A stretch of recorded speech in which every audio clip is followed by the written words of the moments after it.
ज्वलरसां भक्तिश्रियम् हरिः पुरतसुन्दरद्युतितदम्ब सन्दीपितः सदा हृदयकन्दरे स्फुरतु वः शचीनन्दनम्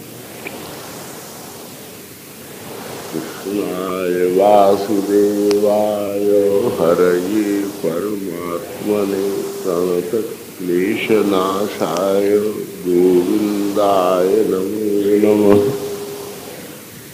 कृष्णाय वासुदेवाय देवकीनन्दनाय च नन्दगोपकुमाराय गोविन्दाय नमो नमः।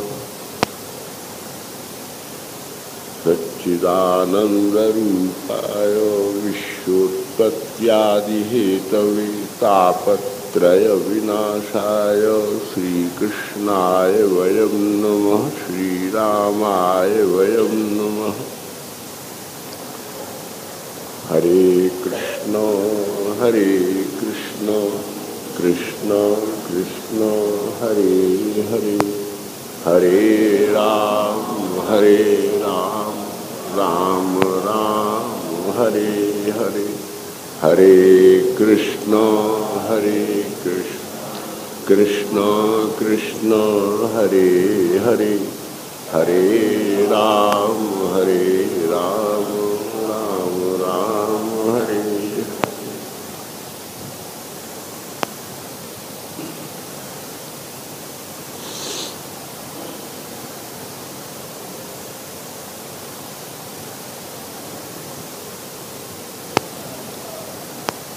भगवान की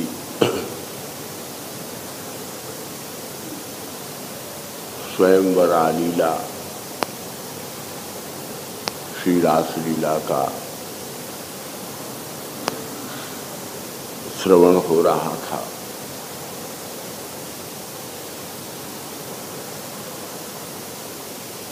ये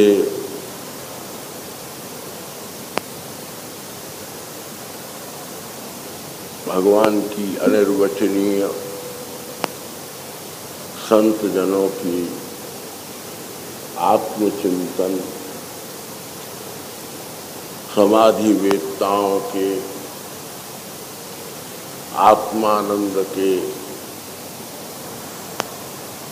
संवर्धन,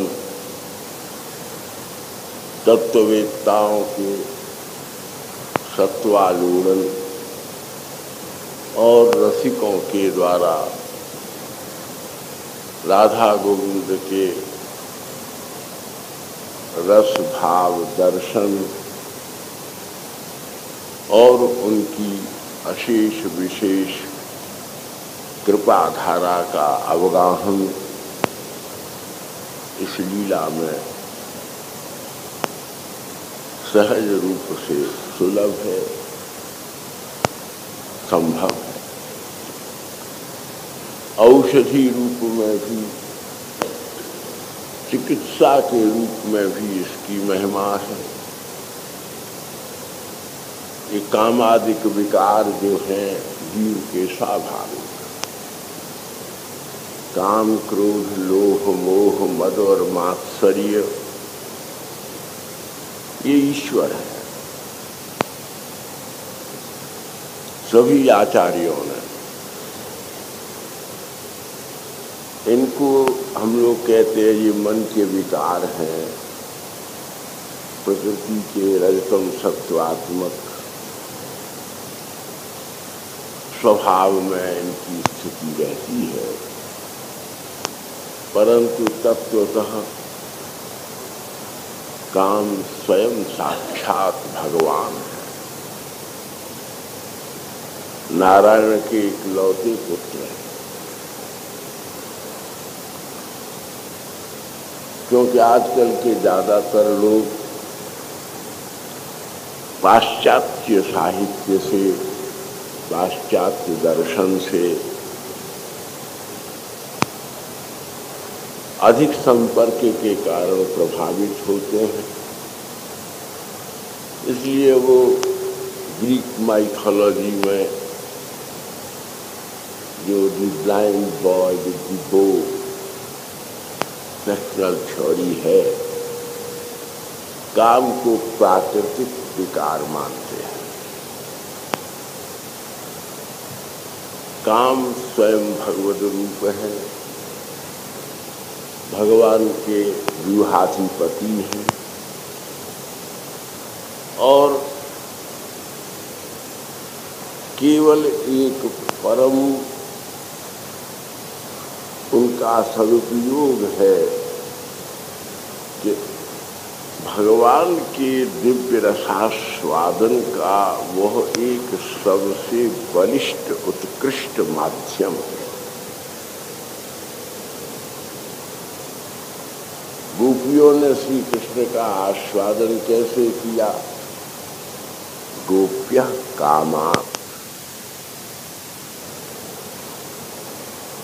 उन्होंने काम को भी कृतार्थ किया, प्रसन्न किया और उसका उपयोग कृष्ण रसास्वादन में किया। हम काम के द्वारा अधोगामी होते हैं,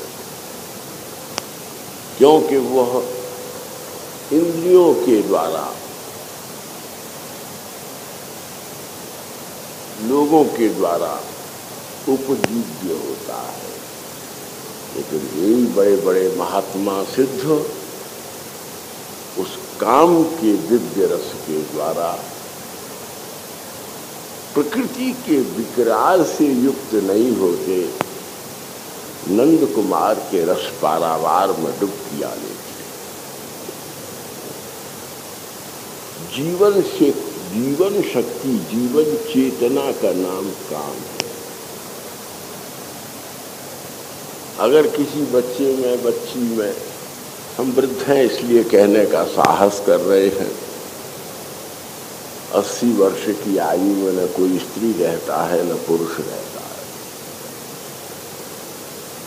अगर साधन में रहा हो तो लिंगादि भेद से विनिर्मुक्त हो जाता है। काम से जीवन संचेतना, जीवन मुक्ति और औत्सुक्य यानी उत्सुकता, उत्साह, उत्सर्जन, उत्कंठा और उत्कृष्टता प्राप्त हो। अगर किसी लड़के में, लड़की में इसकी कमी है तो वो चिकित्सा का पात्र है, उसको हॉस्पिटल में एडमिट किया जाएगा, वो विवाह के योग्य नहीं। इसलिए पुंसत्व और उसका विनियोग, भगवान कहते हैं 3 रूपों में मैं संसार में व्याप्त हूं, 4 रूपों में। प्रणवः सर्ववेदेषु, वेदों में शब्द से, शब्द रूप में, वेदों में प्रणव रूप से, आकाश में शब्द रूप से, मनुष्य मात्र के भीतर पौरुष के रूप से और पदार्थ मात्र के भीतर रस के रूप से। रस यमप्सु कौन्तेय शब्दम खे पौरुषम नृषु अप्रणवः सर्ववेदेषु।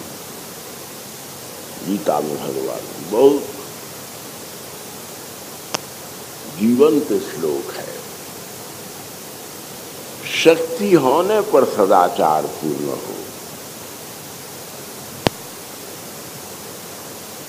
महाराज कोई तीव्र है, निर्जीव है, निस्तेज है, निर्वीर्य है, उसके संयम के सदाचार की क्या महत्ता, क्या कीमत। पौरुष तुम में हो और ऐसा कलात्मक चाहे वो दार्शनिक परिप्रेक्ष्य हो और चाहे वो कलात्मक अपना आत्मोन्मेष हो, जब दोनों की संगति होगी तो दर्शन और काव्य जिस धारा में प्रवाहित होंगे और जिस लक्ष्य को समक्ष करके प्रत्यक्ष रूप में छिलका और गुठली यानी त्याज्य और उपेक्ष दोनों का विसर्जन करके जब रस का आस्वादन करेंगे तो विषयों के काम से मन बुद्धि विकृत होती है, लेकिन सदमे उसका जब विहार होता है तो आत्मा और परमात्मा का विहार हो जाता है। रासलीला नितांत आध्यात्मिक वस्तु है, आत्मा और परमात्मा का विलास है, बिंब और प्रतिबिंब का विहार है। रेमे रमेशो ब्रजसुंदरी भी यथार्थ स्व प्रतिबिंब विभ्रमः।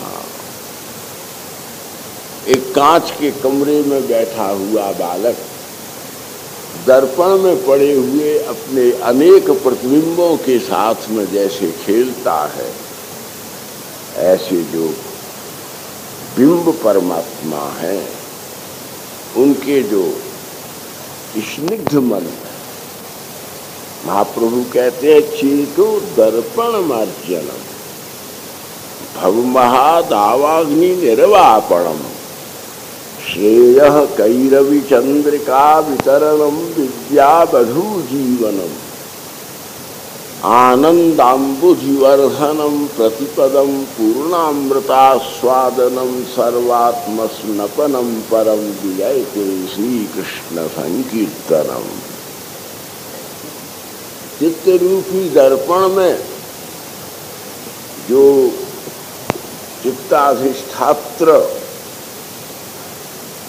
जो कूटस्थ अधरूढ़ भाव स्थिति में जो सच्चिदानंद परमात्मा की एकांतिक अनिर्विण्ण अनुभूति है,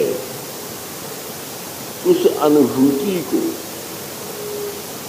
शाश्वत रूप में परिणति प्रदान करके और महत्पुरुषों के सत्संग से उसमें रत्युत्पत्ति करके जब संपूर्ण गति प्रगति व्यामोह से विनिर्मुक्ति होने पर अंतःस्थिति का विलास और विहार करने के लिए समुद्रित होने पर आत्म चैतन्य पुरुष का जो ध्यान बोध्य और अंतःबोध्य जो आत्मविलसिति है उसका उच्छलन जब उसके अपने निश्वास से होता है और उसका आवाहन जिस नाद से होता है और फिर दोनों का जो नित्य विहार होता है वेदांत के उस निगूढ़ का,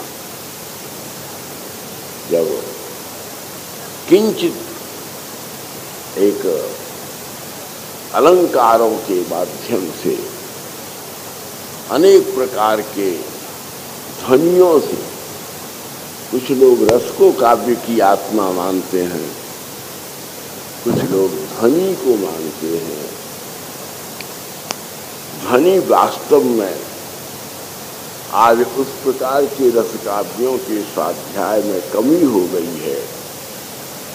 साहित्य दर्पण, साहित्य काव्य प्रकाश, रस गंगाधर सब विद्यार्थी पढ़ते हैं, लेकिन ध्वनि रूप विषयक पदार्थ की पराभूमिका को प्राप्त करने के लिए अलंकार, कौस्तुभ और उज्ज्वल नीलमणि दो ही महाग्रंथ हैं और उनके पढ़ने के लिए पाणिनि का अध्ययन भी जरूरी है।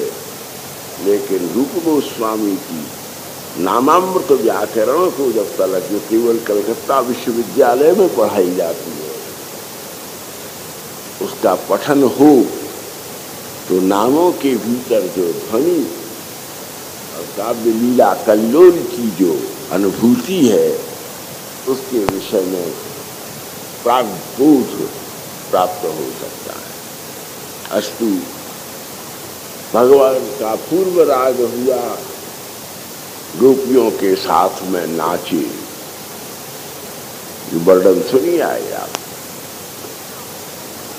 भगवान की वंशी बजी अनंगवर्धनम। अनंग का अधातु छेदने में है, अधातु परिभेदन में है, अधातु परोन्मेष में है, सृजन में भी है, उपसंहार में भी है, शमन में भी है और संचरण में भी है। एक एक धातु संस्कृत में कितना वैलक्षण्य शब्द में उत्पादन करती है, विद्वान लोग जानते हैं। तो अनंगवर्धनम में अनंग का उच्छेदन हुआ। जब वर्धन शब्द का अर्थ करोगे और अनंग शब्द का अर्थ काम करोगे तो अधातु छेदन में है, ये तात्पर्य नहीं करोगे तो टीकाकारों के प्रति अन्याय करोगे। और जब काम का जो प्रतिकोप है, जो प्रतिकूलता है, जो उसका जो प्रतिश्याय है, उसके द्वारा जो विकृति है, उस काम की विकृति को एकांतिक रूप में निवृत्त करना तात्पर्य है। काम को जीता। भगवान ने काम को जीता किसने? अनंगवर्धन। अनंगवर्धन कौन? साक्षात भगवान शिव।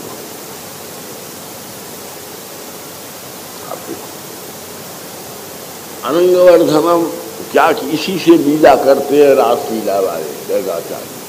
हमारे गुरु जी भागवत के बड़े अद्वितीय विद्वान श्री शुकाचार्य जी महाराज, हम उनके विद्यार्थी। रामानुज दास जी भी उन्हीं के विद्यार्थी। तो जितने हमारी उम्र के सबरे भागवत के भारतवर्ष के विद्वान हैं, सब उन्हीं के विद्यार्थी। यावन संप्रदाय के परम विद्य और वीर राघव टीका पर ही वो भागवत पढ़ाते थे। तो महाराज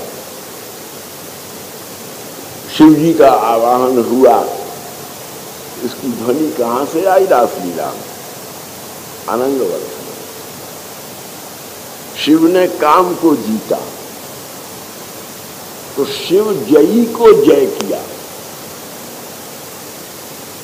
भगवान ने काम की तो निवृत्ति की, लेकिन काम को जीतने वाले गौरीनाथ को इस रासलीला की साक्षिता करने के लिए अपने वंशी के नाद से वृंदावन पधारने के लिए आमंत्रित किया।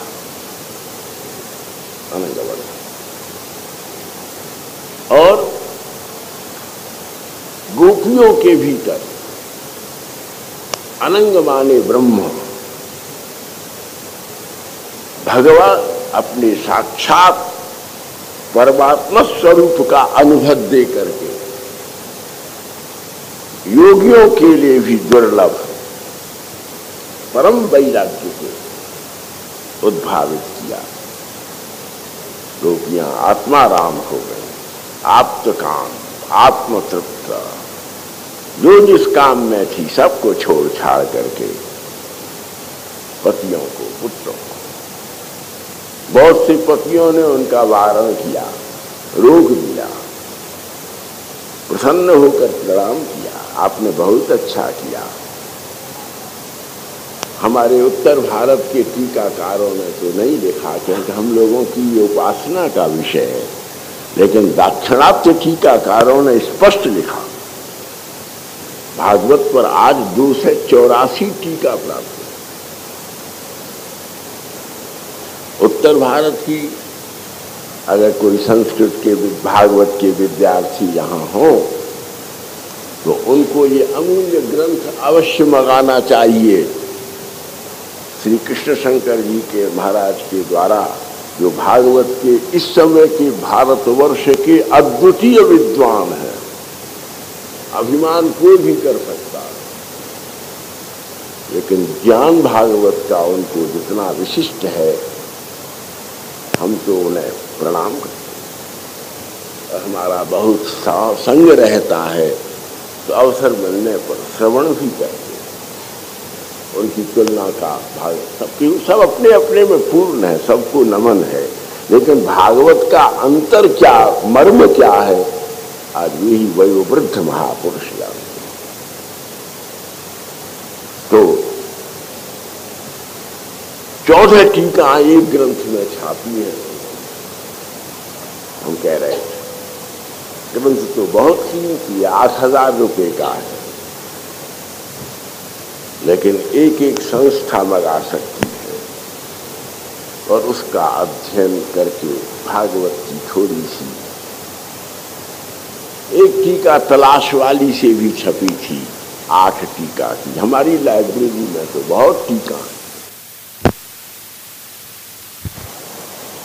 हमारे इनके यहाँ जांगुरी में है।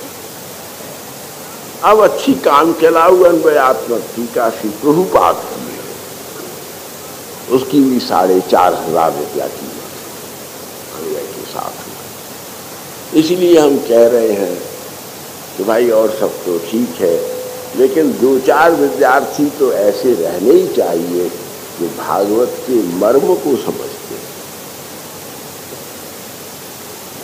तो भगवान शिव को आमंत्रण हुआ अलंगवट, गोपियों की वृत्ति में से परमात्म परतत्व के परम प्रबोध का उदय हुआ, है ना। उधर शिव को बुलाया, उधर कृष्ण ग्रहीत मानसा, गोपियों के आवाज। भीष्म पिता ने कहा कि मतिरुपकल्पते कृष्ण, आपके विषय में किसी को भी कुछ कहने का अधिकार तब है जब वह अपनी मन और बुद्धि को पहले आपकी सुपुर्द कर दे। अपनी बुद्धि मन अपने पास रख करके किसी औरत के पास में जाने के लिए, पर माता बेटी के पास उत्तम वस्त्र में, उत्तम परिधान में मर्यादा पूर्वक जाओ,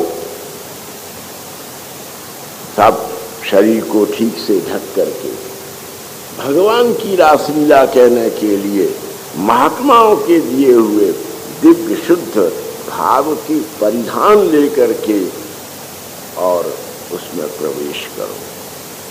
बहुत थोड़ी देर में निवेदन कर देते हैं। तो इसलिए रासलीला हृच्छयम, जो मन का वेग है, अपहिनोत्य चिरेण धीरा। किसी को हार्ट की तकलीफ है, ऑपरेशन होने वाला हो, तो क्या कहते हैं, हृदय को दूसरा आर्टिफिशियल हार्ट फिट करने की जरूरत पड़ती हो, अथवा दिल में पेट दर्द होता हो, तरह तरह की हार्ट डिसीजेस हैं। अगर आप इस हार्ट डिसीज से मुक्त होना चाहते हो, if you want to get rid of it, for it the proper medicine practices that you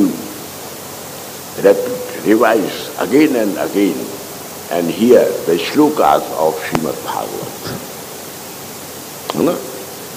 उसकी जो वेव्स हैं पाठ करने की, अब हमारे पास संगीत नहीं है, लेकिन जो गाते हैं भगवान पिता रात्रि शरदोत्फुल्लमल्लिका वीक्षरन्तुं मनश्चक्रे योगमायावुपाश्रितः तदोदुरागं ककुभक्करैर्मुखं प्राच्याविलिम्पन्नरुणेन शन्तमयैः सचर्षणेनामुदगाच्छ्रुतो मृजन् प्रियप्रियाया इव दीर्घदर्शनः। प्रभृति उससे सब प्रकार के हार्ट के जो रोग हैं, दिल के हृदय के रोग जो हैं, अचिरेण तुरंत नष्ट हो जाए। इसलिए दिल के रोग के लिए ये बड़ा भारी इलाज है। रासलीला तो आप लोग इतने गहरे में नहीं समझ सकते, विद्वानों को तो नमन करते हैं, लेकिन आप अपने जीवन में रासलीला का लाखों रुपया हॉस्पिटल में आप व्यय करते हो, ऑपरेशन होता है, कैसी तकलीफ होती है। अगर एक विद्वान को बुला करके जो शुद्ध पाठ करे, सुंदर गान करे, अगर रासलीला का गान सुनो तो हृदय के भीतर बड़ा शक्ति का संचार होता है, हृदय रोग का नाश होता है और उसके भीतर के खाली काम नहीं, हृक्षयम क्षय, काम क्रोध लोभ मोह मद और मात्सर्य, इनसे वृत्ति निवृत्त हो जाती है और भगवान के भजन में निरत हो करके भगवान के रस में डुबकियां लेती। इसलिए यह रमण किया भगवान ने पूर्व राग, जब तक पहले बढ़िया प्यार पूर्वक मिलन नहीं हो तो विरह का क्या आनंद आएगा। जिससे मिले ही नहीं उसका विरह क्या, जिसके साथ गाढ़ प्रीति नहीं हुई। तो गोपियों की तो बाहु प्रसार परिरंभ कराल कोरु नीवीस्तना लभन नर्म नखाग्रपातैः खिल्याविलोक हसितैः व्रज सुंदरीणाम, क्या सब है,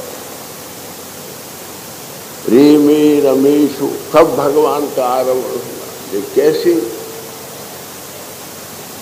इसमें क्या विशेषता बात हुई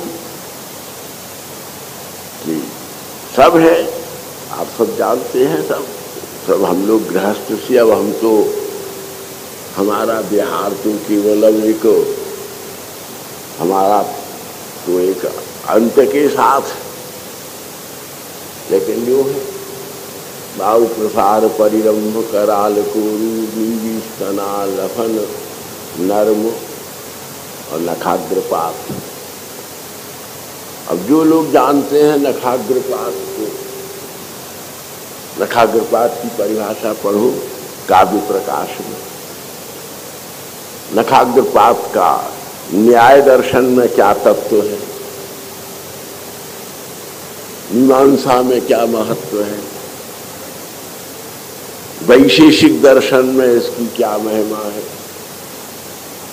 अगर आप वैसे तो कठिन है जानना, लेकिन पांडिचेरी के परम संत योगी राज अरविंद, जिनकी पद्धति वैशेषिक दर्शन का ही है और जिन्होंने वैशेषिक दर्शन पर ही नए रूप में जो नवोन्मेष प्रकट किया है, तो विश्व के वो महान दार्शनिक हैं। उन्होंने इसका वर्णन किया। वेदांत में नखाग्रपात क्या है, हम एक छोटी सी चक्रवर्ती पाद के आश्रय, हम जो भागवत की बात कहते हैं, हम मूल को कभी कभी नहीं छूते, क्योंकि हम कम पढ़े लिखे हैं, हमारी समझ भी नहीं है, सामर्थ्य भी नहीं। इसलिए जैसे मैया की उंगली पकड़ करके बच्चा चलता है, भागवत के पढ़ने वालों को भी हम एक मैत्रीपूर्ण परामर्श देंगे कि वो अपनी संप्रदाय के किसी टीकाकार मैया की उंगली पकड़ कर ही चला करें। नहीं तो बच्चा जैसे गड्ढे में गिर जाएगा तो भी किसी तर्क में गिर जाएगा और ये बड़ा अन्याय हो जाएगा। भागवत का आजकल तो पढ़ते हैं, लेकिन मूल तो पढ़ना ही चाहिए, श्रीधरी पढ़नी चाहिए और स्पष्ट चाहो वंशीधरी पढ़नी चाहिए। आज वंशीधरी का चलन नहीं है, हमारे जमाने में वंशीधरी पढ़ाई जाती है। वंशीधरी में शब्दकोश दिया है, एक एक भागवत के प्रयुक्त शब्द का अमर कोश से पर्यायवाची कितने हैं और उनकी श्लोक में संगति करके आप कितने तरह के अर्थ निकाल सकते हो। अब जैसे अनंग शब्द के 28 अर्थ हैं, कहाँ किस अर्थ की संगति बैठाओगे? ये सामर्थ्य अपन में नहीं आ सकती भैया। ये सामर्थ्य अपने आचार्य की उंगली पकड़ करके चलो, उनके द्वारा पूछो। और अस्तु तो नखाग्र पाते ही, इसका वेदांत में क्या अर्थ है? वेदांत के विद्वान से पूछिए।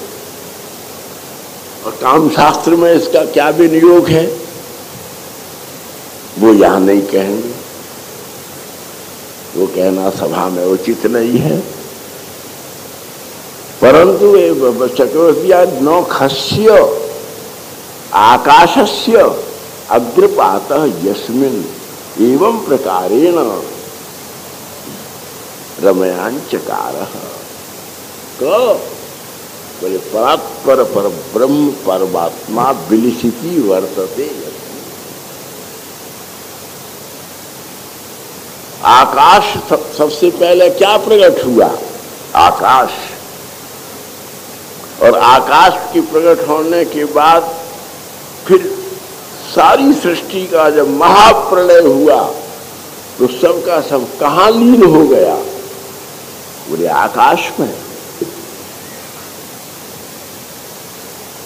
परब्योम जो है वह भी जिसमें विलय होता है, वो जो महाक्षीरोधी है उस पर का अधिष्ठात्र चैतन्य अपनी संपूर्ण श्री के और मेधा के साथ विहरित और विलिसित विद्यमान रहता है। तो वहां पर आकाश से उत्पन्न और आकाश में लीन होने तक की सारी मुक्त बद्ध, सारी की सारी अंडज उद्भिज स्वेदज जरायुज तुरीय सिद्ध और बद्ध, किसी का भी किसी भी प्रकार की क्रिया का, क्रिया के फल का, उसकी प्रेरणा बिंदु का और उसके द्वारा उत्पन्न होने वाले फलादिक का कण भर भी जिसमें असर नहीं है, स्थिति नहीं है, ऐसा जो विशिष्ट अपनी आत्मा के साथ राधा रानी क्या है? आत्मा वही तू राधा। रसशास्त्र की जब निष्पत्ति की गई तो राधा शब्द की परिभाषा की गई, राधा वही तू आत्मा। बोले कस्यात्मा? बोले कृष्णस्यात्मा। हमारा शरीर भी चैतन्य घनाकृत सच्चिदानंदमय है और सच्चिदानंदमय विग्रह की जो आत्मा है वह भी तो अति सच्चिदानंदमय होकर के एक अनेक प्रकार के मादनाक्ष मोदनाक्ष परक असमूर्ध अशेष विशेष जो रस ब्रह्म के को भी समास्वादन कराने में लादिनी सारभूता होकर विद्यमान होती है। उस आत्मा का यानी राधा रानी के साथ में जो सच्चिदानंद में परमात्मा का नित्य सिद्ध शाश्वत सनातन जो दिव्य विलास है वो गोविंद ने किया, और उस परमात्मा का आकाश से परे के अपने नित्य धाम में जो नित्य रास होता है, एको नर्तकः बहुनर्तकी विशेषः, माने एक नाचने वाला अनेक नाचने वाली, एक नर्तक कृष्ण अनेक नाचने वाली समस्तों की साक्षी चैतन्य ज्योति से समन्वित जो दिव्य आत्माएं हैं, उनका जो आकाश से परे नित्य वैकुंठ के सनातन परिवेश में जो उत्कृष्ट रस विलास है, उसका नाम रास है। और वो कहाँ होता है? उपनिषद मंडल में, परमेष्ठी मंडल में। वृंदावन कहाँ है? परमेष्ठी मंडल में। यत्र प्रविष्टः सकलोपि जंतु आनंद सच्चिद घंटामुपैति। क्या कहें थोड़ी देर में?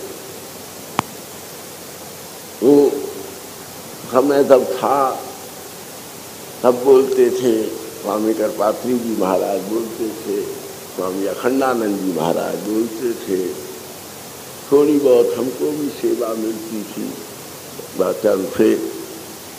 तो उस समय जब इनका आलोड़न, अभी आप सुन रहे थे, हे अश्वत्थ, हे प्लक्ष, हे न्यग्रोध, एक वृक्ष के नीचे बैठ करके इन 3 वृक्षों के नाम संबोधन में करपात्री जी महाराज 44 दिन बोले।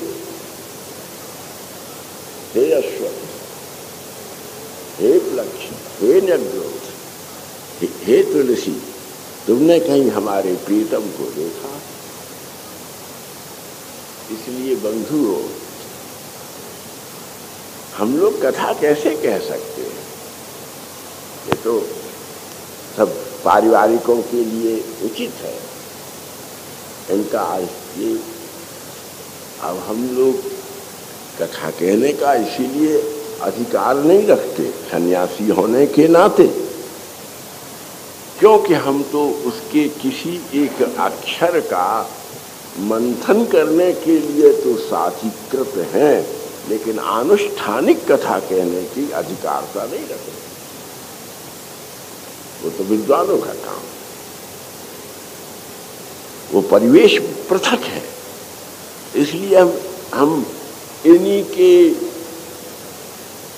जैसे स्टाफ में थोड़े दाखिल होकर के भक्तों की भाव की विवशता से, इसलिए कुछ कोई प्रसंग को स्पर्श करके आपको सुनाते नहीं हैं, अपने को कृतार्थ करते, है ना जी। तो बोले अब इसका क्या अर्थ है? बाहु प्रसार की बात सुनो। अब तो नहीं ना, तो बैठ करके मंथन हो, बाहु प्रसार क्या है, परिरंभ क्या है, कर अलक स्पर्श संजात वात्सायन कृतार्थ प्रतिपादन संपादन पद्धति विधा संयुक्ता वह सुकृति भूति क्या है? भैया भागवत का एक एक अक्षर इसीलिए कह दिया गया है, वो तो साक्षात वांगमयी मूर्ति प्रत्यक्षा कृष्ण वही रस पुरुष की जाती। तो फिर श्रीमंतनियों का ये सब हुआ, और फिर वहीं जितना गाढ़ा प्रेम हो, बिछुड़ने के बाद उतना ही विप्रलंभ, प्रेम का प्राण है विप्रलंभ, संयोग क्षणिक है, विप्रलंभ अनंत है। और श्रेष्ठ जन विप्रलंभ में रहना चाहते हैं, परिरंभादिक विकृतियों को स्वीकार नहीं करते। विप्रलंभ में आत्मा का उन्मेष होकर के भाव की मंदाकिनी बहती है, और भाव की मंदाकिनी में जो भी नहाएगा उसके प्राणों में न जाने भाव के कितने मंदार खिल जाएंगे, जिसको छू करके तुम्हारी श्वासों की मंद मंद मलय कितने रसिक मधुकरों को बुला करके उनके सच्चरों संघात से जो पीत कणिकाएं मकरंद की उच्छलित करेगी, उस किंजल से तुम्हारे जीवन को सुवासित कर दे, सौरभित कर दे। रासलीला तो पहले सब लोग विद्वान लोग पहले प्रणाम करते थे। वृंदावन है इसलिए उसको थोड़ा कह लेना भी ठीक है। बाहर की कथाओं में तो केवल इसे प्रणाम ही करना चाहिए, इसके वर्णन का औचित्य नहीं है, क्योंकि वर्णन करने के लिए वेदांत आदि ग्रंथों का समीचीन स्वाध्याय होना चाहिए, गुरु कृपा होनी चाहिए, गुरु आज्ञा होनी चाहिए। तो इसलिए श्रीमंतनी प्रेम के वैचित्र में, ये पारिभाषिक शब्द हैं सब, आपको क्या बोल रहे हो बोले, इन शब्दों का अर्थ ही नहीं है, उसका जो वैचित्र है, वैलक्षण्य है, उसमें जो कौतुक है, कुतूहल है, बोले उसका जवाब ये नहीं है कस्मै प्रयोजनाय कुत्र केन प्रकारेण केन कृतम एव, ये सब नहीं है। क्या क्योंकि सब नहीं चलता, ब्रह्म विहार अर्थ बहुत गाढ़ मिलन श्री कृष्ण के साथ हुआ। इस श्लोक में बाहु प्रसार परिरंभ है, उसको दूसरी तरफ बोल दो, बाहु प्रसार हुआ, परिरंभ हुआ, करार हुआ, सब हुआ, निविष्करण हुआ, जो होता है वात्सायन दर्शन है। साक्षात भगवान नंदीश्वर ने लिखा है, शिव पार्वती जब 1000 वर्ष पर्यंत विहार करते रहे तो हिमालय की गुफा पर बैठे हुए भगवान नंदीश्वर ने वात्सायन कामसूत्र की रचना की। श्री लक्ष्मी नारायण के इस परम रमण को प्रकट करने के लिए गरुड़ अपने पंखों से प्रतिक्षण वेद मंत्रों का संचरण करते हुए और भगवान के विहार तात्पर्य के रस को सींचने के लिए, सिंचन करने के लिए निरंतर निरंतर कितना प्रयास आयास करते हैं। तो कभी कभी श्री लक्ष्मी नारायण भगवान की कृपा से गरुड़ को उसके एक शीकर अमृत बिंदु के आस्वादन का सम्यक समीचीन सुयोग सुलभ होता है। भगवान सबसे बड़ा आनंद क्या है? अपने प्रेमी जन से अपने विषय में कुछ सुनना। प्राकृतिक स्त्री के रूप का वर्णन करो, वो लज्जित होती है, वो स्वभाव है उसका, चमत्कार। लेकिन जब वो चुपचाप पीछे छिपा हुआ हो और 2 सहेलियां बैठी हो और स्त्री जो है वो कलहंतरिता हो, नायिकाओं में एक भेद है कलहंतरिता या कुटुंबिता हो, तो वो हर वक्त माननीय हो, जब देखो तब जैसे हमारी किशोरी, जब देखो तब मान कर रही है, जब देखो तब मान कर रही है, ठाकुर बना रहे आप।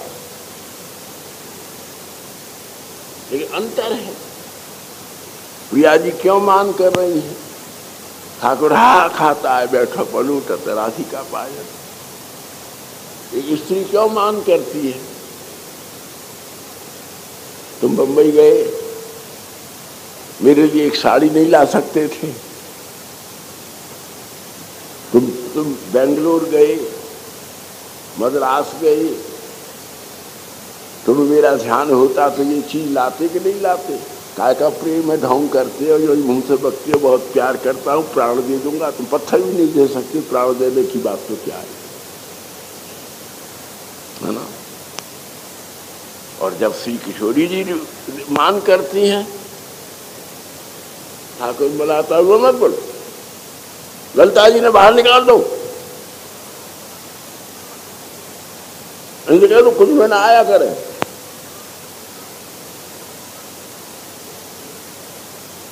तो किशोरी जी एक दिन विशाखा जी ने तुंग विद्या की सब में ज्यादा महेश्वरी, इनकी सखी तुंग विद्या, स्वामिनी तुम कितना रीझ, क्यों इनसे नाराज होती रहती हो, हर वक्त तुन तुन तुन तुन तुन तुन करती रहती हो, हर वक्त इनको मानिन्या का स्वभाव होता है, वो मान अपमान नहीं होता। दक्षिणा जिया जो आज्ञा, जिया जो आज्ञा, ठीक है आपकी मर्जी, कोई रस है इसमें। और भामा जब रुक्मणी जी के हाथ जिया और जब सत्यभामा जी को छेड़ देते हैं तो महाराजों का लेक्चर ही खत्म नहीं होता, ठाकुर धुन दबा के भागता है सुनाते। उनमें साक्षात राधा रानी का अभिनय। रूप गोस्वामी ने लिखा एक नाटक, तो अब तो वो दो हैं, विदग्ध माधव और ललित माधव, पहले वो एक ही था। तो सत्यभामा जी प्रकट हो गई, बड़ी नाराज हुई। वृंदावन की नायिका श्री राधा रानी है, द्वारका की मैं नायिका हूं। वृंदावन में मैं श्री राधा रानी में निहित होकर विराजती हूँ, द्वारका में श्री राधा रानी मुझ में विराजती है। रुक्मणी जी नहीं है राधा रानी का, श्री सत्यभामा, इसलिए मेरा नाटक अलग लिखो। तब रूप गोस्वामी ने बहुत प्रसिद्ध संस्कृत के विद्वान पढ़े। अब तो संप्रदाय क्या जो संकीर्ण है ना, संकोच है, वो बहुत परेशान करता।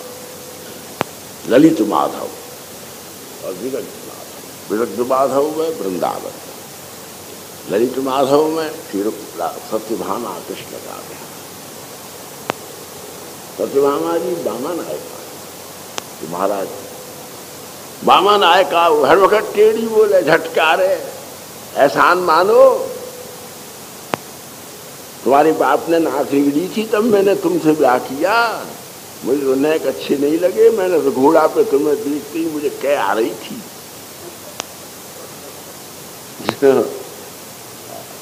तुम अपनी सूरत तो देखो, तुम मेरे लायक हो क्या?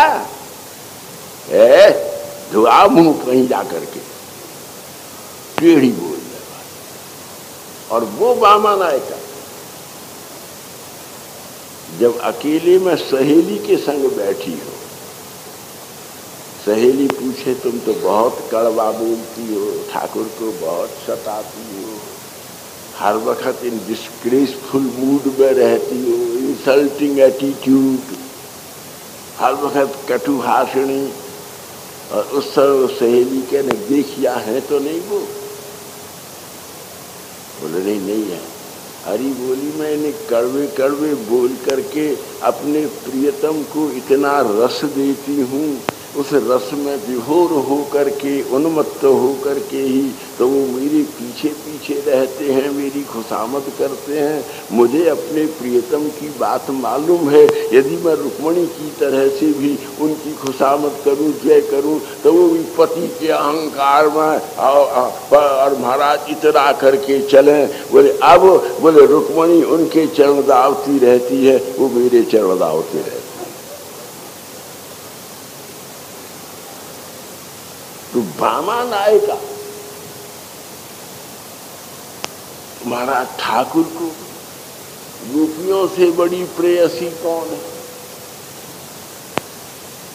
अभी स्तुति भी करती है, मैवम विभोरहति भवान गणितुम नृशंसम संत्यज्य सर्व विषयां सब पादमूलम,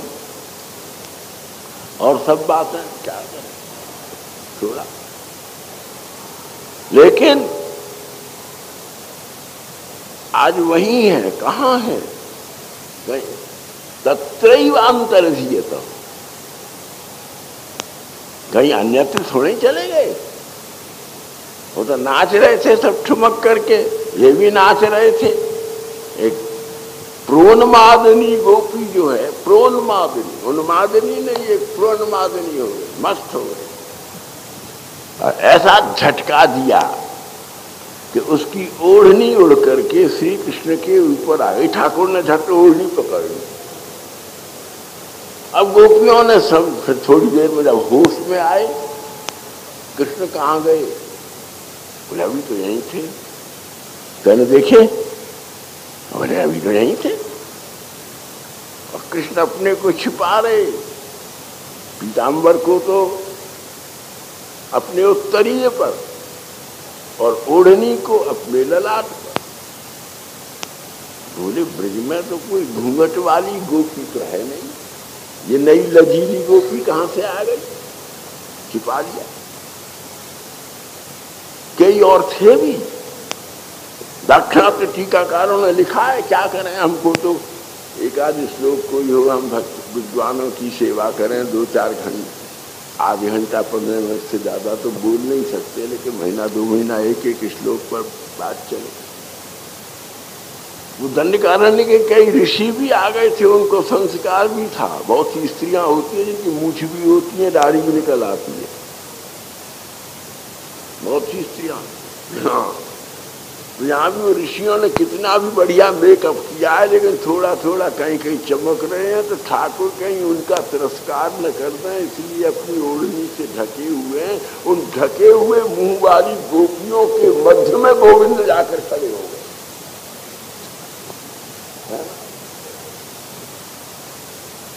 तो वहां खड़े हुए तो कहाँ गए? कहाँ गए? तो अभी तो यहीं से कहाँ गए?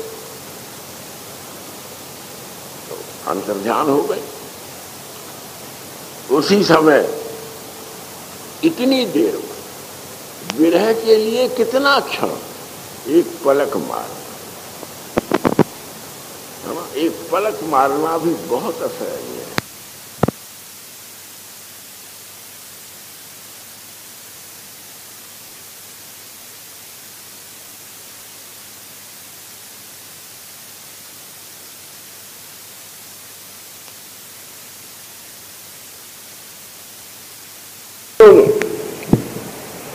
चारों तरफ अन्वेषण किया, ठाकुर भी उनके पीछे पीछे बड़ा आनंद ले रहे हैं। वो मर रही है जो मजा ले रहे हैं।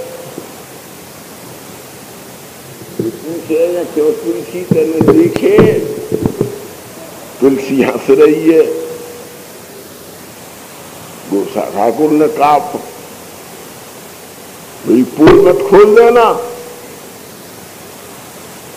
और गोपी कह रही है कि तुलसी अवश्य वे बजाते हुए नंदनंदन के पीताम्बर के संस्पर्श से उत्पन्न गंध से तू झूम रही है,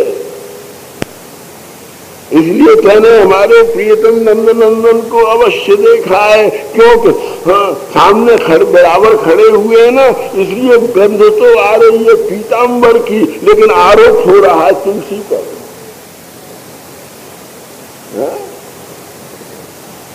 नद्रोध में, प्लक्ष में, अश्वत्थ में मौलश्री ढल रही है। बोले ऐसा पुलक नहीं हो सकती, अवश्य में उसने नंदनंदन को देखा है। और मौलश्री कृतार्थ हो रही है, देखा तो नहीं है। नंदनंदन नीचे खड़े हुए हैं, इसलिए नवनील मेदुर घनावलात वेणुवादनशील त्रिभंग ललित गोविंद के नूपुर सिंजत पादन्यास विलसिति से उड्डयित रवि कणिकाओं के सौरभ्य से विवंजित होकर के लतावृंतों में नवदोहत उत्पन्न हो गया है।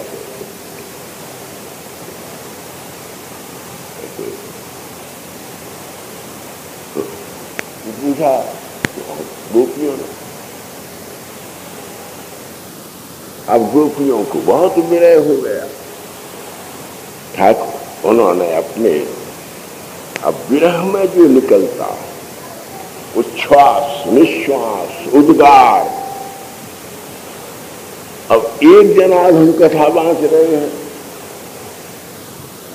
तो आप एक भी हिलोगे या बोलोगे तो हम तो डिस्टर्ब हो जाएंगे। इसलिए ठाकुर ने कहा कि ये तो एक संग लाखों को भी बोलेंगे। गीतोन्मुखी हो रही हैं। विरह में ही गीत का उत्पन्न होता है। तो जब उन्मेष हुआ तो भगवान ने अपने ध्यान से सारे ब्रह्मांडों की जितनी सरस्वती हैं, प्रत्येक ब्रह्मांड में एक विष्णु, एक शिव, एक ब्रह्मा, एक सरस्वती और इंद्रादिक देवता। एक सरस्वती से काम नहीं चलेगा, इसलिए ब्रह्मांड की सारी सरस्वतियों का आवाहन करके श्री कृष्ण ने आज्ञा दी, तुम एक एक गोपी के पास में खड़े होकर के तुम अक्षरों को लिखो और अक्षर संहिताओं को तुम फिर प्रकट करो। तो एक यूथ में से निकला जौ, एक यूथ ने सुना यो, हल्ला जो था, एक की सुनी ती, उदाहरण के लिए, और झट जोड़ लिया जयती।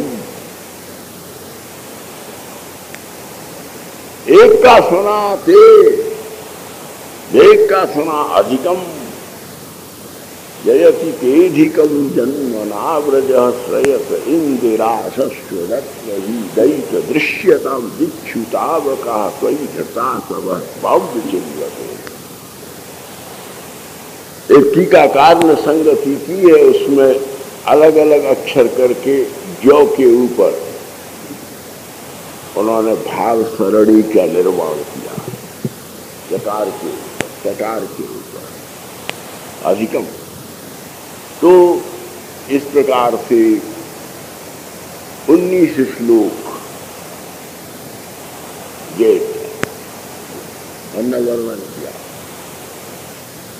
इसके अनेक तरह के भाव क्या समझ जय की तू, वाह वाह वाह, तुम्हारी बलिहारी, कठोरता की भी सीमा हो गई, इतनी जागती तेजिकम, इतनी जागती, इतनी नृशंसता, कम से कम तुमसे तो आशा नहीं थी। सारा शास्त्र कह रहा है बड़े करुणामय हो, बड़े करुणावत्सल हो, वाह,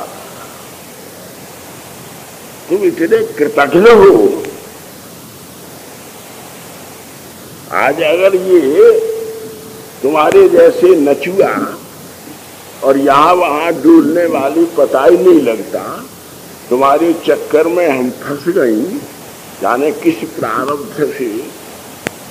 अगर ये तो किशोरी जी का आश्रय न होता, क्योंकि तुम तो यहाँ वहां कहाँ पता नहीं है, लेकिन इंदिरा अत्र ही शयते,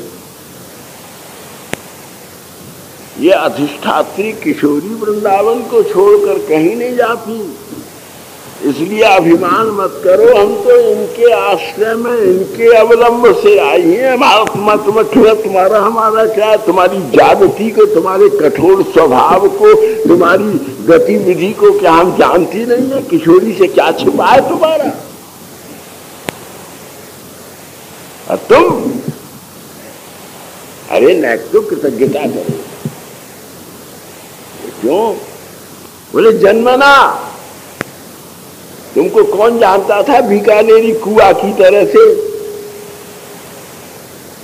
बड़ी बड़ी रस्सियों से खास करके भी बूंद पानी नहीं मिलता था। आज बड़ी बड़ी बाथरूम में भी तुमको गा रहे हैं, सड़कों पर भी गा रहे हैं, इतने ढोल मजीरा लेकर के मंडली के मंडली भक्त कीर्तन कर रहे हैं, ऋषि तुम्हारा स्तवन कर रहे हैं। तुम्हें लज्जा नहीं आती? इतनी बड़ी कीर्ति तुमको किसने दी है? किशोरी जी ने, क्योंकि तुम तो यहाँ पैदा हुए हो। जन्मना ब्रजः जन्मेन कृता एव, और बोले ब्रजः जन्मना स्वभावेन नित्यम जयति। ये ब्रजमंडल तो स्वभाव से ही नित्य जय को प्राप्त है। तुमको तो ये प्रशंसा जो मिली है इसमें जन्म लेने के कारण मिलती है। तो जिस जमीन पर जन्म लेकर के तुम इतने मधुर बने हो, इतने व्यापक बने हो, इतने सबके प्रियतम बने हो, इस एहसान को भुला रहे हो। ठहर जाओ, इंद्रास्त्र ही शहते। मत समझना कि वो किशोरी जी यहाँ नहीं है, वो यही खड़ी खड़ी तुम्हारी सारी हरकत तो देख रही है। धन्यवाद। नैतितेधिकम जन्मनाव्रज श्वेत इंदिरा शश्वदत्र ही। दयिता ये नाम का को कलंकित कर रहे, बहुत मधुरता में कहते हैं जो दयित हो गए। लेकिन क्या करें, तुम तो दाय भाग कोई नहीं समझते।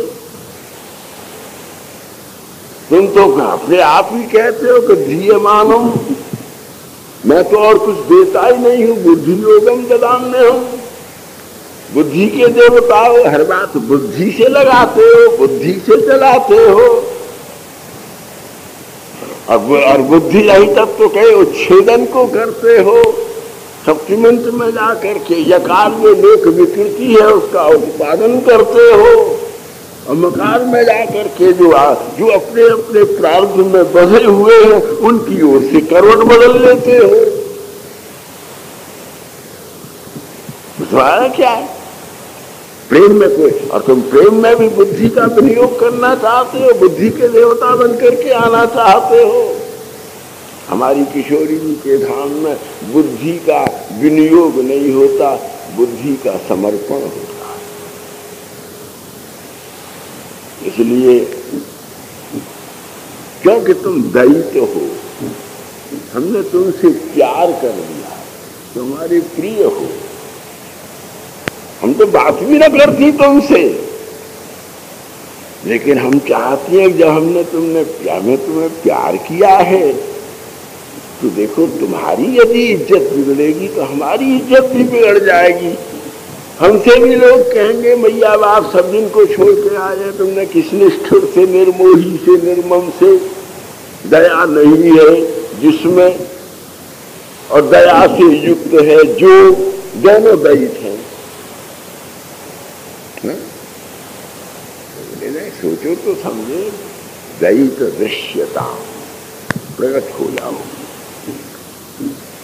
कम से कम हमारे मुलाय से नहीं, किशोरी जी के मुलाय जैसे। तो क्यों हो गए प्रकट? तुम्हारी तो संगत बुरी है ना, मांगने वालों में रहे हो, मांगता हो। बामन बन करके बलि के आगे मांगने चले गए, यहाँ रोज चोरी चकोरी करते हो माखन की, मन की, उधर उधर मांगते हो। दूसरी तरफ जब सिंहासन पर बैठते हो तो कोई मोक्ष मांग रहा है, कोई धर्म मांग रहा है, कोई रक्षा मांग रहा है, कोई असुर पीड़ित होकर के। लेकिन इस ब्रज में कौन है? कोई देव भी नहीं है जिसका चीर खींचा जा रहा हो। यहाँ कोई दुशासन नहीं है जो खींच रहा हो, यहाँ कोई सुदामा नहीं है जो भूखा मर रहा हो, यहाँ कोई पांडव नहीं है जो विपत्ति में पड़ गया हो, यहाँ कोई सुदामा नहीं है जो भूखा मर रहा हो।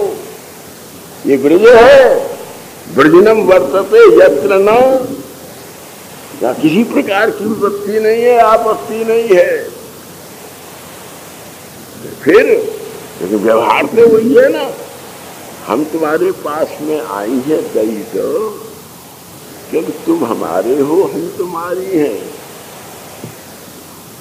सब लोग अपनी अपनी मांग लेकर के आए हैं, और हर स्त्री की मांग में कुछ न कुछ मांग है। लेकिन हमारी किशोरी जी ने जो मांग भरी है वो हम अपनी मांग पूरी करने तुम्हारे पास नहीं है। तुम जन्म जन्म के भूखे और प्यासे रस के तृषित को अपनी तुम्हारी मांग के अनुसार अपना समस्त रस और आनंद प्रदान करने के लिए आई। वही धृता असवः, असु शब्द का भी बहुवचन है असवः, असु माने प्राण। हाँ, और आसव स्वयं भी संस्कृत का तत्सम शब्द है, रस है। हम प्राणों की भीख नहीं मांग रहे, हम तुमको, हमने अपने प्राण तुमको दिए हैं, इसका हम कोई तुमको एहसान भी नहीं जता रहे। हे प्रीतम, हमने तुम्हारी रुचि का, तुम्हारे मतलब का कुछ रस संचय किया है, और तुम लोग जो भी तुम जहां जाते हो, लोग अपनी अपनी रुचि का तुमको समर्पित करते हैं। गुजरात जाओगे श्रीखंड देंगे, मद्रास जाओगे सकल पोंगल खाओ, है ना, बंगाल में जाओ तो रसगुल्ला चमचम उड़ाओ, राजस्थान में जाओ तो अचार और पापड़ खाओ। कोई ये पूछने वाला नहीं है कि ठाकुर तुम्हारी क्या रुचि है, तुम्हें क्या अच्छा लगता है। इस दुनिया में कोई पूछता है?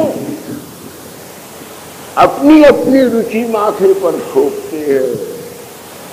हम आई हैं तुम्हारे पास में, तुम गरीब हो, तुमसे कोई नहीं पूछता, दुखी हो, तुम जो खाते हो, तुम्हारी जो रुचि है हम जानती हैं, इसलिए हमने तुम्हारी रुचि का कुछ आसव अपने जीवन के कलश में संचय किया है। आओ प्रीतम, संकोच मत करो, घबराओ मत, डरो मत, हम तुमसे कुछ लेंगी नहीं, देने पर भी नहीं लेंगे, तुमसे कुछ मांगे भी नहीं, हम कुछ मांग न बैठे इसलिए डर रहे हो, तो इस डर को दूर करो। बोले आओ, हम तुम्हें तुम्हारी रुचि का जो आस्वाद्य रस है वो अर्पण कर देंगी, और फिर हम यहाँ से चली जाएंगी, चाहे तुम हमारा मुंह भी देखना चाहे मत देखना। एक प्रतीकात्मक अर्थ है, और सीधा अर्थ तो है ही है, दैत निश्चिताम। सारी दिशाएं, दिक्षु में एक और भी व्यंजना है, ऐसे करो, ऐसे करो, ऐसे करो, ऐसे करो। हमने सारी पद्धति तोड़ डाली, हर दिशा का द्वार खोल दिया है कि आड़े टेढ़े, बिना पढ़े लिखे, बिना साधन जप भजन किए, बिना वेद पढ़े, बिना शास्त्र पढ़े, बिना यम नियम प्राणायाम स्वाध्याय किए, निधिध्यासन योग याग व्रत किए, जैसे भी गमार हो, अल्लड़ हो, चिंता मत करो। ये किशोरी जी के ठाकुर हैं, इनको किसी चीज की जरूरत नहीं है। प्यार के आंसू भर करके श्री आधे कह करके तुम वृंदावन में आंख मीच करके दौड़ो, तुम गिरोगे नहीं, और यदि आंख खुल के देखोगे तो गोविंद की बाहों में लिपके हुए। साध्य परत्व को सर्व साधन विमुक्त कर दिया है, सर्व दिशा वेद्य कर दिया है, और सर्व पद्धति प्रतिपाद्य कर दिया है। इसलिए कहकर के वैदांतिक शब्द का विनियोग वही स्वाम विचित। बोले तुम खोज रही हो, बोले तुम्हें तुम्हारा रस पिलाने के लिए, और स्वाम विचिन्वते, इस नवीन पद्धति का उन्मेष करने के लिए। देखो ये बेटी बैठी है, इनमें विचिन्वते। महाराज क्या देख रहे हो? लाली में क्या देख रहे हो? बोले विचिन्वते। क्या देख रहे हो? बोले देख रहे हैं कि शायद तुम में से किसी महाभाग्या के स्वरूप में किशोरी के शिव विग्रह की कोई झलक दिख जाए, तो हमारा जैसा दुर्भागा कृत्य कृत्य होकर के निकुंज रस माधुरी का सेवन सौभाग्य। इसलिए बंधु, और सबके लिए महाप्रभु कहते हैं कि देखो तब कथामृतम तब जीवन। जिनका जीवन संसार के तापों से दुखी है या विरह के ताप से दुखी है, आधार केवल कृष्ण कथा है। उद्धव से कह देंगे दुस्त्यजस्तत् कथार्थ। कृष्ण चले गए, हम बहुत प्रसन्न हैं, लेकिन प्राण देकर के भी कृष्ण कथा नहीं त्याग सकती। जिन्होंने तुम्हारी कथा नहीं सुनी, या कि हमें टाइम नहीं है, हमें रुचि नहीं है। बोले अच्छा नहीं है तो तब कथा नहीं सुनी तो क्या कर लो? बोले मरना तो पड़ेगा ही, तो मरेगा। जिसने कृष्ण कथा नहीं सुनी वो मृत है, और जिसने कृष्ण कथा सुन ली वो अमृत है, उसकी मृत्यु ही नहीं है। कथा ही से जीवन मरण की संगत है। कथा नहीं सुनी तो तब तो जीवनम। कहीं स्त्री जला रही है, कहीं लड़के जला रहे हैं, कहीं धन की कमी जला रही है, कहीं भोजन की कमी जला रही है, कहीं शरीर के रोग जला रहे हैं। और यदि कृष्ण कथा सुन ली तो महाराज वो मस्ती आ गई है कि पत्नी क्या बोल गई, लड़के क्या बोल गए, संसार क्या कह रहा है, दुनिया क्या आक्षेप कर रही है, कौन भोजन किया है कि नहीं किया। अपनी मस्ती में तप्त जीवनम। तप्त जीवन वालों के लिए कथा का अमृत जो है वही परम औषधि है। चाहे वो संबंधियों के ताप से तापित हो, चाहे संसार के विषयाभाव से या विषय प्रभाव से तापित हो, अथवा सर्व विनिर्मुक्त केवल कृष्ण विरह तापित हो। आधार केवल तब कथामृतम तप्त जीवन। बोले कभी भी जीवितम। अब इनके बड़े बड़े अर्थ हैं, लेकिन अब ज्यादा नहीं। कभी भी जीवितम, कवि कहते हैं ब्रह्मा जी को। कवि सबका नाम ब्रह्मा, ब्रह्मा शिवाधिक, जो समाधि वेत्ता पुरुष हैं, वे भी केवल कथा सुनते हैं। विष्णु पार्षद भी वैकुंठ में।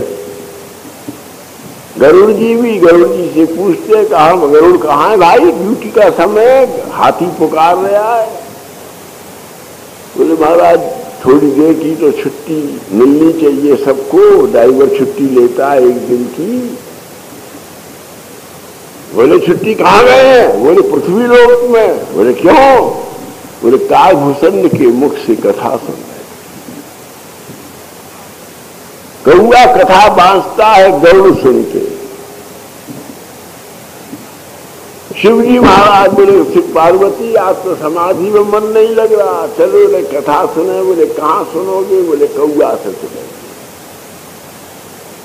कागभूषण से कथा गरुड़ जी सुनते हैं, शिव जी सुनते हैं, अगस्त्य सुनते हैं। और जिस कथा के प्रभाव से कागभूषण के आश्रम के 50 मील पर्यंत काम क्रोध लोभ मोह मद मात्सर्य का कोई प्रभाव नहीं पड़ता।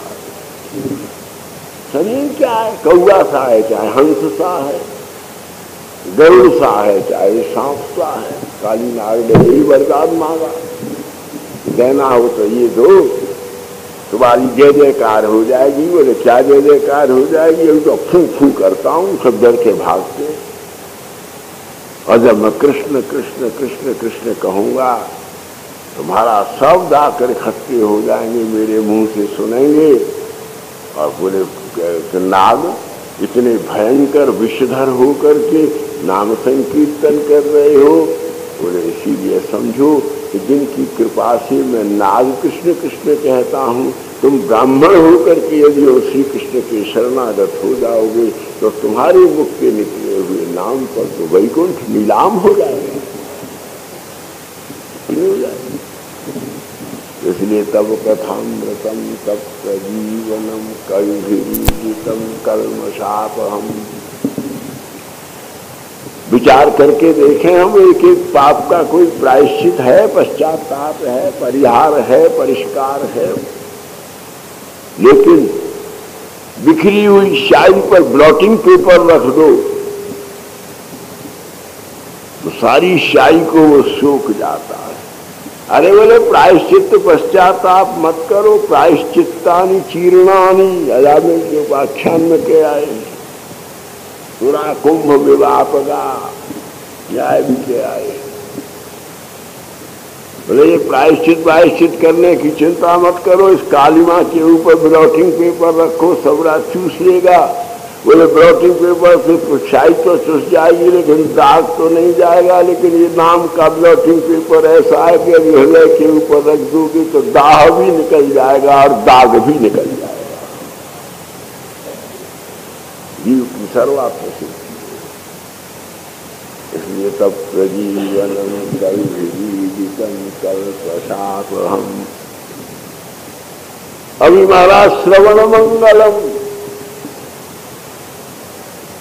श्रवण मंगलम, लो ये मंत्र लो, इसकी 10 माला जपना, इसकी 1000 माला जपना, ये पुरस्चरण करना, या ये करन्यास करना या न्यास करना, ये घी की आहुति देना। बोले नहीं, ये सब तो अवधि और विधि, विध्यवधि, अवधि विधि साध्य है,